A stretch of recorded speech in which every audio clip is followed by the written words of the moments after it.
بسم اللہ الرحمن الرحیم۔ السلام علیکم ورحمۃ اللہ وبرکاتہ۔ حدیث شریف کا مفہوم ہے کہ رمضان المبارک کے بعد سب سے زیادہ افضل روزے و محرم کے ہیں۔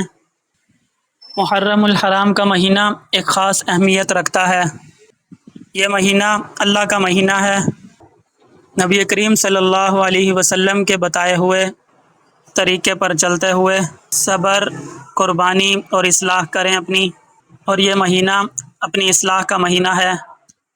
امام حسین علیہ السلام کی شہادت ہمیں سبق دیتی ہے کہ حق کے لیے ڈٹ جانا، صبر اور قربانی سے زندگی بدل جاتی ہے۔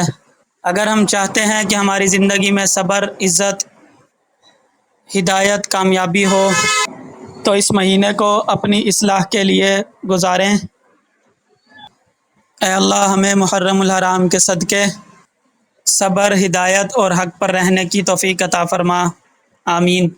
امید ہے آپ کو ویڈیو پسند آئی ہوگی۔ ویڈیو کو لائک کریں، شیئر کریں تاکہ صدقہ جاریہ ہو، کمنٹس کریں اور چینل کو ضرور سبسکرائب کریں۔ جزاک اللہ۔